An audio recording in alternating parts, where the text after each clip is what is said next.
Sporting Dog Adventures, run, boy, run. Was awesome. Everything you Good need boy. is here under the sun. Everything you need is here under the sun.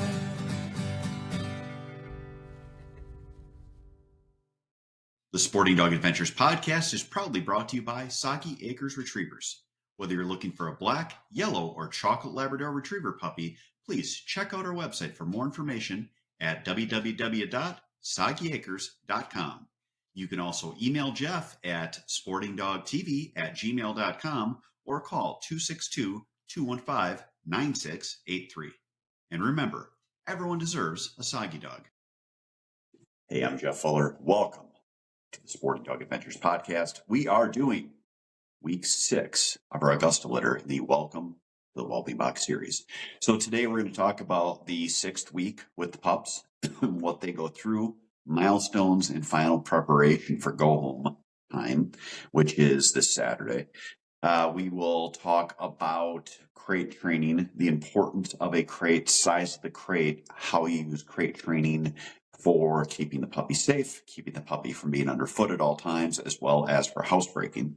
And in the last part, we're going to talk about the importance of finishing your training on your dog so that you don't have problems in the field for the rest of the dog's time with you. So it'll be a good episode. And I appreciate you guys stopping in. We have a solid group that are watching the series. I'm sure it's interesting. That's why I decided to do this topic. If you have topics you would like covered in the Sporting Dog Adventures podcast that are dog related, whether it's puppies, whether it is dogs in training or older dogs, just shoot us a message at sportingdogtv@gmail.com. Would love to hear from you. Would love to work with you and help you further your knowledge about dogs. I don't know everything, but I've been doing this for 25 years. So I like to try to help people get into the sport I love, whether it's having a dog as a wonderful pet because they are angels with fur, or helping people get involved in competition, or just hunting with their dog in the field, or just having that buddy in a seat beside them while they drive around. The other thing you can do, if you can, please check out our listener support. If you could pledge to us to give a certain amount every month, it helps us get involved. It helps us keep us engaged. It helps us further our cause in doing extra podcast episodes. I try to do them as much as I can, but at the same time, with the amount that we make off of a podcast right now, it is to the point where if we had listener support, it would make it easier to put other things aside so that we could focus more on the podcast. So again, go to listener support. You can set yourself up with an easy monthly amount from $1 a month to $5 a month. We would really appreciate it. So welcome to the Whelping Box. Puppies are now 6 weeks old. When we look at a 6-week-old puppy, they are big. These puppies right now, I'd say, are ranging between about 10 to 12 pounds. They will go home in 5 days, and we start their final parasite protocol. Again, we've talked about in the past, all puppies need to be wormed and treated for parasites because all dogs will get them at some point. I had, the old social media thing. I had someone that shockingly sent to me that they don't need to worm their puppies when they go home because they run a clean operation.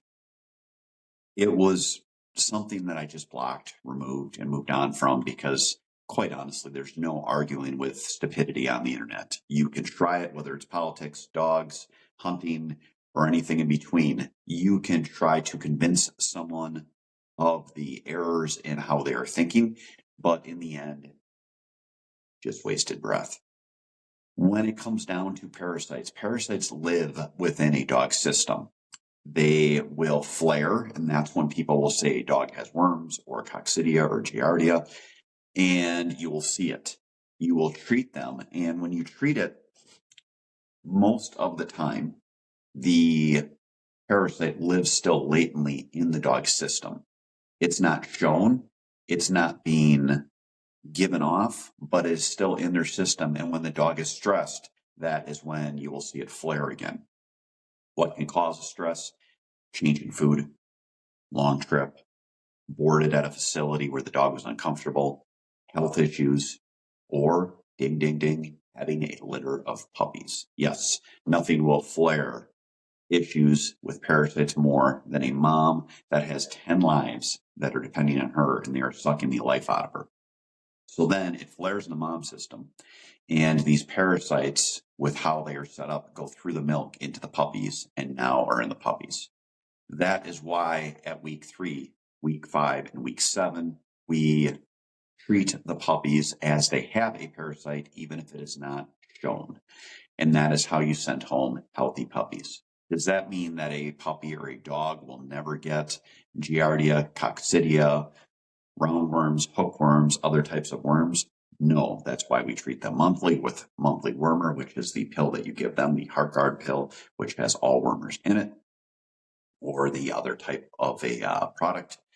And that is something that is given to you by your vet, encouraged by your vet. You take fecal samples in to make sure that dogs, puppies aren't sick when you do your yearly checkups, so that your vet can ensure that you don't have these issues. But that is something that I think is not explained enough so that people don't realize that it is common. Other ways other than a flare, if a puppy didn't get it introduced to them, would be drinking out of a puddle. I will bet you 100% guarantee that if you drink out of a puddle, you would get incredibly sick. And that is because these issues are in stagnant water. It is why when you're hiking, they give you ways to purify your water. It is why they say that you should not drink out of a lake, a stream, or a pond. It is because we can get that as humans because we don't have the makeup that dogs and wild animals do, because they get an immunity and their systems get built up to this because they are introduced to it. So again, we do the final parasite protocol. What does that entail? They are treated with Panicure, wormer, for 5 straight days. Panicure is also a treatment for Giardia, so you're kind of hitting both at one time, as well as several worms and different parasitic issues they can have in their GI tract. We also give them Panazerol, which is a 2-day treatment. We give it to them at 5 days, and then on the day they go home, that is a treatment for coccidiosis. These are things that are very common in animals, not just dogs, not just cats, but animals. So that's why you treat them for it, so that you can put them in a good position so they're going home with a healthy GI tract when they're with their new families. Again, this is a huge stressor. Could a dog still get something because of the stressor of leaving the kennel facility, leaving its litter, and going to a new chaotic world known as their home? Absolutely. But that's why your vet will ask you to bring in a stool sample at the appointment you go to, and they'll also tell you what to look for as the puppy gets older, and may ask you to bring in stool samples at a later date, even if you don't have a set vet appointment on the calendar. So again, it is something that you need to have treated as a breeder, you want to have as a customer, and you want to work with so that the puppies are healthy. The puppies at 6 weeks, we are fully weaned.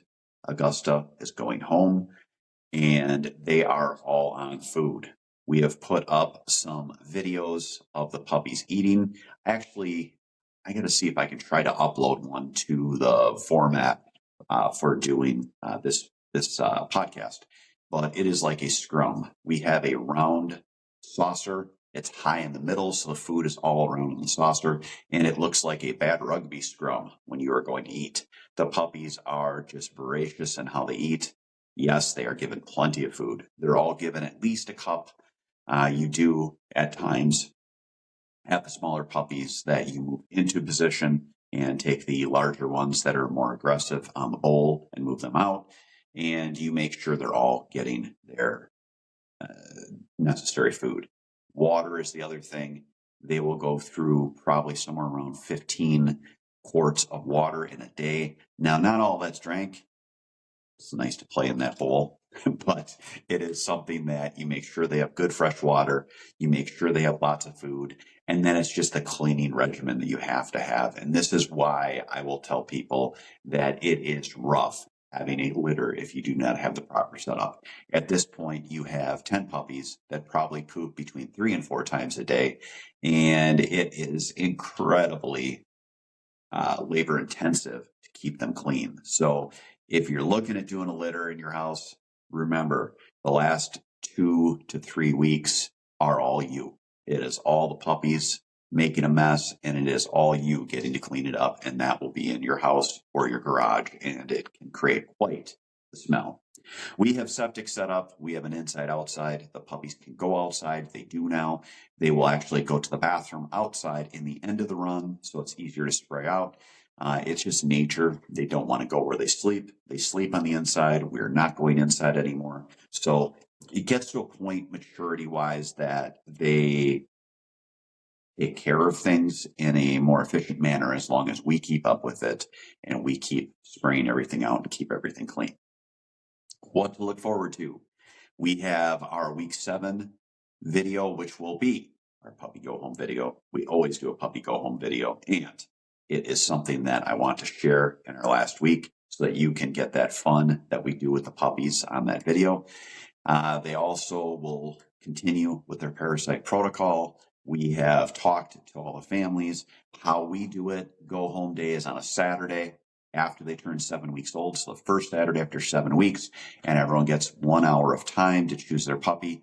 An hour might not sound like a lot of time, but in 25 years, I've never had someone get near an hour. Usually it's about 5 minutes. We're there. We try to not hover. We try to make sure that we're there for any questions. We'll tell you what our opinions are and who's who in the zoo, but ultimately it's the clients that pick the puppy out. After they're done picking the puppy out, that's when they go with my beautiful wife, Catherine. She will take them into our office and go through all of the go home video information they need so that they are ready for that dog's life. And then we always encourage people, if you have questions, contact us, talk to us. We want to help you so that if there are questions, whether it's a 8-week-old puppy or a 10-year-old dog, we are there for you because that is part of the bond, part of the deal that we have when people purchase dogs from Soggy Retrievers. So that's it for this part of the show on the update. We'll have that video from the kennel right after we get off of this part of the video. And then we will have our next segment, which is going to be the crate training and how to use it in potty training. And then the last part of our show, the hunting tip, will be why you need to finish your training prior to taking your dog to the field. We'll have all that and more coming up after this. Welcome to the Whelping Box. This is the Augusta litter. We are outside. We're inside. We're 6 weeks old. We're going home soon. We're licking the camera. It's an exciting day. We're fully weaned. We're entered at a final worming process. These guys are doing fantastic. They're quite active too today, aren't we? I'm getting chewed on right there. Getting my knee licked. My fingers chewed on. Getting licked. Oh yeah. Ankles licked. Tickles. These guys are chocolate Labrador Retriever puppies. The Augusta litter, they go home in 5 days. We'll have that go home video too for you. Hope you guys are having a great week. Welcome back to the Whelping Box series. And we'll have more on the Sporting Dog Adventures podcast coming up after this.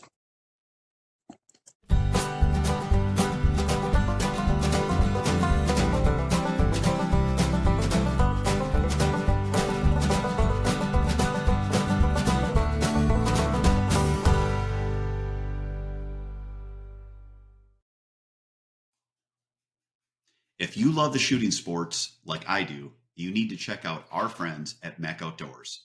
They have fantastic products, whether you're looking at shot shell or metallic reloading, or you want to get yourself a clay thrower so you can practice up for the season. For more information, check out their website at mechoutdoors.com. Welcome to Boucher in Janesville, where customer service is our #1 priority. Our customers come back to us because of the experience that we provide for them. We're here to make sure that we find you the right car, one that fits your budget, and do so in a timely manner. When we say we ride with you every mile, it means we care about you and how you are treated. Estamos con personal que habla español en los departamentos de servicio y venta. Our certified technicians are here to help you with all your service needs. Visit us today at Boucher.com. At Boucher, we ride with you every mile. Hey, welcome back to the show. So, your puppy tip for this Welcome to the Whelping Box segment in our series is on crate training.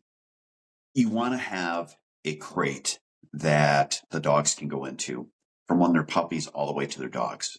Dogs like having their place. It's important. Dogs will have times that are busy where there's kids, family, where they shouldn't be underfoot. Dogs will have times where they just want to be left alone, whether it's from other dogs, cats, kids, or maybe even you. You will see them once they have their crate, go into it, hang out in it, and that is their safe spot.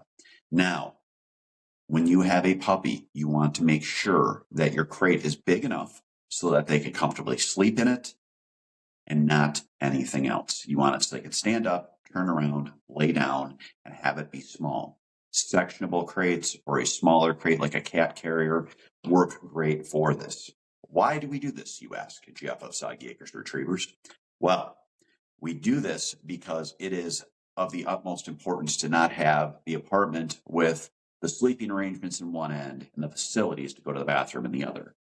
You will actually have, in a bigger crate, dogs that will learn to go to the bathroom in one end and sleep in the other, and then they're sleeping in their own filth. Now, this can be facilitated or created if the dog doesn't go out enough, but once you have a dog that is going in the crate, you have an animal that you're going to have a very tough struggle breaking of this habit. They basically get used to it. It becomes a learned behavior, and now you have filth upon filth in your house or in your garage or wherever you're keeping your dog. If you are putting them into the crate, you are making sure they get to go out to go to the bathroom. You're not sticking them in a crate for 12 straight hours. You are putting them in there so that, one, they are in a safe place where they're not going to go to the bathroom, and two, where you then can take them outside when they have to go and get them into a habit. What is that habit, you ask? If a dog learns to hold it in the crate because they don't want to go in there, you can then take them out. I carry them to the same spot on the outside, congratulate them, tell them how wonderful they are for going to the bathroom in the right spot, and you can teach them that the house overall is not where we go by using the crate as, I guess, a microcosm of that environment. Teach them outside is absolutely where you want them to go. So you're using that positive, negative, so that you can get them to go outside so that they are making good choices. If you're consistent with your crate training, starting first with an hour in the crate, then an hour out of the crate, again, taking them outside before that time out of the crate happens, and ensuring that they are watched while they're out of the crate, you will have a dog that is potty trained within about 2 weeks. You can have dogs that are a huge struggle. We currently have a dog that we brought back. We had it in the program. The folks felt more of the let's tie the dog outside for the day. The dog did not learn potty training. So the dog was going outside because it was outside all day, but it didn't understand the fact that you don't go inside. It was a struggle with potty training, getting the dog to understand we go outside, we go out when we're told, we go out when we're ready, we're congratulated, then we come back in right away. We used the crate to help facilitate that lesson. And within about a month or so, had the dog pretty much potty trained. Still was a little bit of a struggle, far more of a struggle than starting at fresh with puppy. But it was a great tool to use so that we could get the dogs that they were on board with our program. The other thing with crates, when my kids were younger, I would tell them if the dog's in the crate, leave the dog alone. Dogs will go into crates with the door open. They will sleep there. They feel safe there. That is their place. Once they understand that, you want to respect that so that they are in that position where they have their place. Crates are great things. You can buy them where they're dividable. The wire cages where they've got the divider, you can move back and forth. If you've got a larger crate, you can put a small cooler in it. You can make a divider in it if it's a plastic crate. Big thing there is just, again, make sure you have it where they are comfortable. They can lay down comfortably. They can stand up, turn around, but they can't just walk around in it, go to the bathroom in one end and sleep in the other. You can have that later once we understand potty training, but when they're little puppies, have that crate that is that size. That's it for this part of Welcome to the Whelping Box. Next up, we are going to have our hunting tip, which is the importance of why You want to have the dog fully trained before you take them into the field. All that and more coming up after this.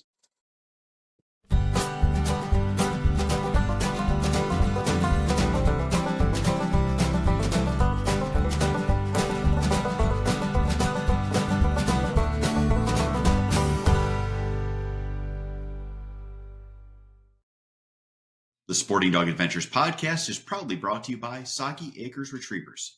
Whether you're looking for a black, yellow, or chocolate Labrador Retriever puppy, please check out our website for more information at www.soggyacres.com. You can also email Jeff at sportingdogtv@gmail.com or call 262-215-9683. And remember, everyone deserves a Soggy dog. It's Jeff Fuller from the Sporting Dog Adventures podcast, and I need a little help. Please stop what you're doing and give us a 5-star rating. Follow us on the platform you're on. Give us a thumbs up. And above all, share our podcast with your friends and family. Our podcast will grow even more, and we can get more people involved in the sport we love with dogs in the field. Hey, welcome back to the Sporting Dog Adventures podcast. I am your host, Jeff Fuller, and this is our hunting tip.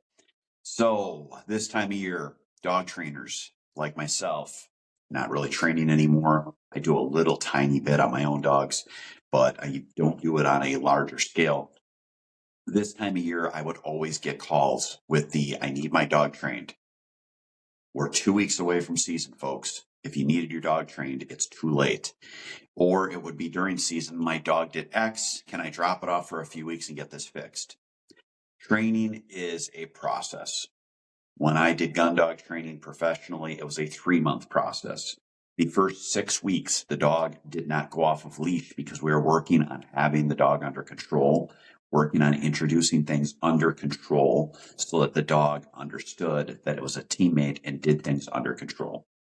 When I will get dogs in or I get questions, it is, let me show you where my dog is at. Well, did you do X, Y, and Z? Force fetch, e-collar conditioning, hunting obedience? Well, no, but let me show you where my dog is at. At that point, you can ask people, to a man or to a woman who's asked me this. I will tell them, I don't care where your dog is at. We have to build your dog. Dogs are like building a house. You have to have that foundation built. The foundation is e-collar, force fetch, and obedience. If you don't have that stuff built and you've tried to build your house up, it will collapse. And that is why your dogs fall apart. You will get bad habits. You will get issues with dogs being sensitive to things. You will have dogs out of control. It is harder to fix those things once you have them. Understand that if you're going to fix them, you still have to start over, like the dog has not been trained because it hasn't been trained properly. You have to start by building that base and building up and teaching the dog how to learn expectations, control, and to work as a teammate with you. It's something that no one wants to hear because it's hunting season. We want to go out and have fun, but you're a handler, not a hunter. If you cannot be a handler because your dog is not ready to be in the field, the dog should not be in the field. There's a reason why when your dog is well trained, people will talk to you and tell you your dog is the greatest thing they've ever seen. It is because about 80 to 90% of dogs that are out there are not trained and they run poorly. It's something that people need to get away from. People need to change their attitude toward, and people need to have higher expectations for their dogs because these are wonderful animals if bred properly and they can do great things. So that's it for today's show. Again, we've got one more week of the Augusta litter coming, the Whelping Box series. If you have ideas, shoot me a message, sportingdogtv@gmail.com. We'd love to hear from you, whether it's a positive message about what you like about the show or something you want us to cover. Please reach out. And again, if you can support us in listener support, we would greatly appreciate it. We'll have another show next week. Everyone stay tuned. Have a great week, and God bless.